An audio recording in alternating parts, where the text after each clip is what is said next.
नमस्कार, ये आकाशवाणी शिमला है। अब आप अनुराग पराशर से प्रादेशिक समाचार सुनिए। आज के मुख्य समाचार। सर्वोच्च न्यायालय में नीट संबंधी याचिकाओं पर कल होगी सुनवाई। नए सिरे से परीक्षा करवाने की मांग भी याचिका में शामिल। प्रदेश में 3 विधानसभा उपचुनाव के लिए प्रचार चरम पर। कल शाम 6 बजे थम जाएगा चुनाव प्रचार। उप केंद्रीय मंत्री व सांसद अनुराग ठाकुर ने कहा, अराजकता व अहंकार भरा रहा कांग्रेस का वर्तमान कार्यकाल और प्रदेश में मॉनसून सक्रिय। राजधानी शिमला सहित अनेक भागों में आज भी हुई व्यापक वर्षा।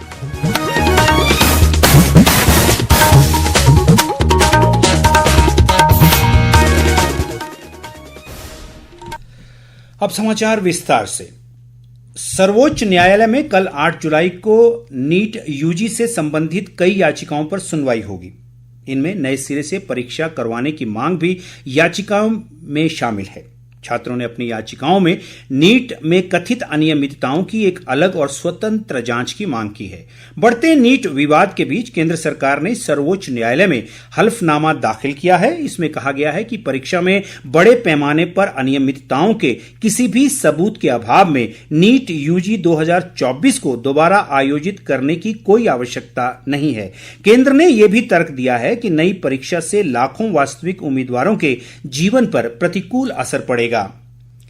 प्रदेश के 3 विधानसभा क्षेत्रों देहरा, हमीरपुर व नालागढ़ में होने वाले उपचुनाव के लिए अब 3 दिन शेष रह गए हैं। इन क्षेत्रों में खुलेआम चुनाव प्रचार का कल शाम 6 बजे थम जाएगा। तीनों विधानसभा क्षेत्रों में मतदान 10 जुलाई को होगा, जबकि मतगणना 13 जुलाई को की जाएगी। उपचुनाव के लिए चुनाव प्रचार अंतिम चरण में है।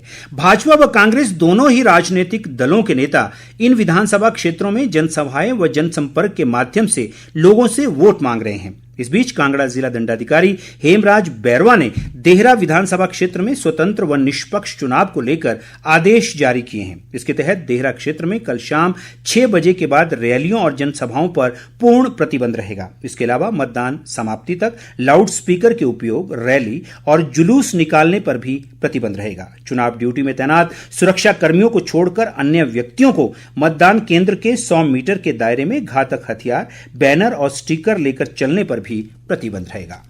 इस बीच मुख्यमंत्री सुखविंदर सिंह सुक्खू ने आज देहरा विधानसभा क्षेत्र में कांग्रेस उम्मीदवार कमलेश ठाकुर के पक्ष में कई स्थानों पर जनसभाएं की। उन्होंने कहा कि कांग्रेस सरकार ने वर्तमान कार्यकाल में राज्य के संसाधनों की लूट बंद करने की दिशा में कई प्रयास किए हैं। इन्हीं प्रयासों के परिणाम स्वरूप 1 वर्ष में ही 2200 करोड़ रुपए का अतिरिक्त राजस्व प्राप्त हुआ है। मुख्यमंत्री ने कहा कि सरकार इंदिरा गांधी प्यारी बहना सुख सम्मान निधि योजना के अंतर्गत 18 वर्ष से अधिक आयु की पात्र महिलाओं को प्रतिमाह 1500 रुपए प्रदान कर रही है। लोक निर्माण मंत्री विक्रमादित्य सिंह और ग्रामीण विकास मंत्री अनिरुद्ध सिंह भी इस दौरान मौजूद रहे।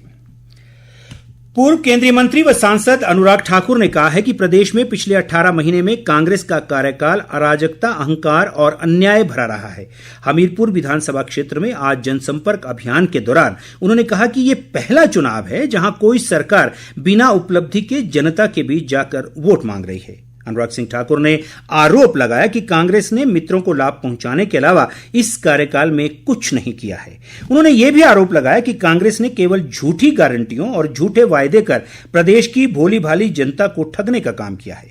अनुराग सिंह ठाकुर ने कहा कि प्रदेश में डबल इंजन सरकार के कार्यकाल में अभूतपूर्व विकास हुआ, लेकिन कांग्रेस के आते ही विकास कार्य ठप पड़ गए हैं। इस कार्यकाल में कांग्रेस ने प्रदेश पर केवल कर्ज का बोझ बढ़ाने का कार्य किया है। उन्होंने कहा कि कांग्रेस के पास उपलब्धि के नाम पर बताने के लिए कुछ नहीं है और भाजपा के कार्यों का श्रेय लेने का प्रयास कर रही है। विपक्ष के नेता व पूर्व मुख्यमंत्री जयराम ठाकुर ने आज नालागढ़ विधानसभा क्षेत्र में पार्टी प्रत्याशी केएल ठाकुर के पक्ष में चुनाव प्रचार किया।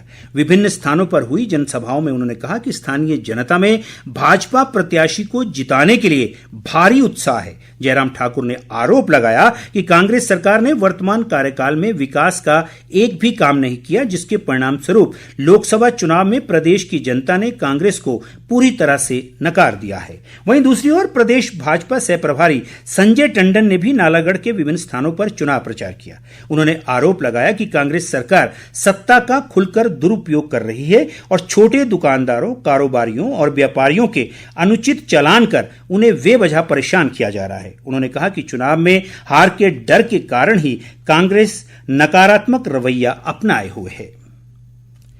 प्रदेश कांग्रेस अध्यक्ष प्रतिभा सिंह ने कहा है कि तीनों विधानसभा उपचुनावों में कांग्रेस भारी बहुमत से जीत हासिल करने जा रही है। एक बयान में उन्होंने कहा कि हमीरपुर, देहरा व नालागढ़ के मतदाताओं का रुझान कांग्रेस के पक्ष में है और लोग प्रदेश में कांग्रेस सरकार को मजबूत करने के लिए एकजुट है। प्रतिभा सिंह ने कहा कि कांग्रेस जनहित के लिए पूरी तरह समर्पित है, जबकि भाजपा झूठी बयानबाजी कर लोगों को गुमराह करने का असफल प्रयास कर रही है।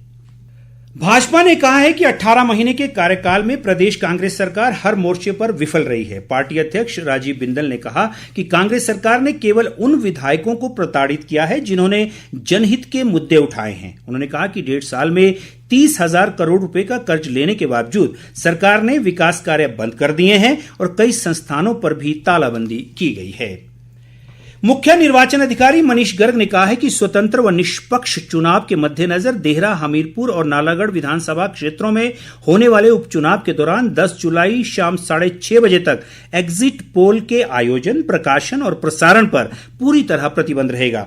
उन्होंने कहा कि मतदान समाप्ति के 48 घंटे पहले की अवधि के दौरान किसी भी चुनाव संबंधी सामग्री, ओपिनियन पोल के परिणाम और अन्य किसी भी प्रकार के सर्वेक्षण के प्रसार पर भी प्रतिबंध रहेगा। भारत सरकार के आकांक्षी जिला कार्यक्रम के तहत चंबा के आकांक्षी ब्लॉक पांगी में लक्ष्य हासिल करने का कार्य प्रगति पर है।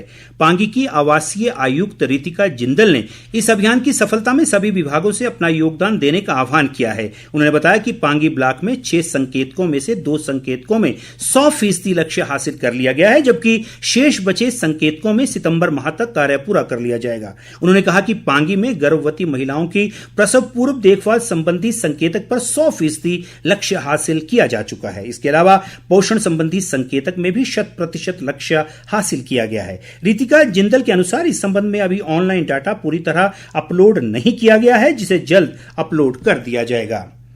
खेल मंत्री यादवेंद्र गोमा ने कहा है कि कांगड़ा जिले में आने वाले समय में पावर लिफ्टिंग की अंतर्राष्ट्रीय स्तर की प्रतियोगिता करवाने के प्रयास किए जाएंगे।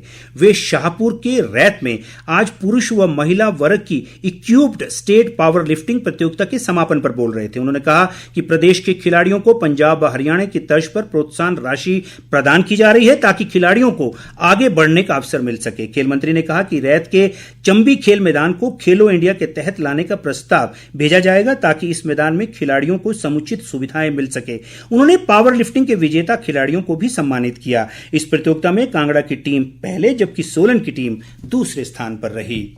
जनजातीय जिला लाहौल स्पीति का दुर्गम क्षेत्र मयार घाटी आज भी संचार सुविधा से वंचित है। बेहतर संचार सेवा न मिलने के कारण घाटी की तिंगरेट व चिमरेट पंचायतों के दर्जनों गांवों के लोगों को भारी असुविधा का सामना करना पड़ रहा है। स्थानीय लोगों के अनुसार अधिकतर समय टावर बंद रहने और सर्दियों के दौरान होने वाली भारी बर्फबारी के कारण उन्हें यह असुविधा हो रही है।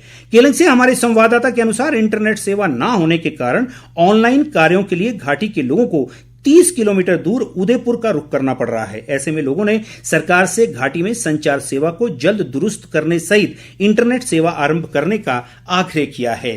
मौसम प्रदेश में मानसून लगातार सक्रिय बना हुआ है। ऐसे में दोपहर बाद से राजधानी शिमला सहित राज्य के अधिकांश क्षेत्रों में वर्षा हो रही है। पिछले कुछ दिनों से कई स्थानों पर हो रही वर्षा से लोगों को भीषण गर्मी से भी राहत मिली है। इसके अलावा वर्षा के चलते नदी नाले भी उफान पर हैं। बीते 24 घंटों के दौरान भी राज्य के अधिकांश स्थानों पर वर्षा रिकॉर्ड की गई है। मौसम विभाग ने अगले 24 घंटों के दौरान कई क्षेत्रों में वर्षा होने की संभावना जताई है।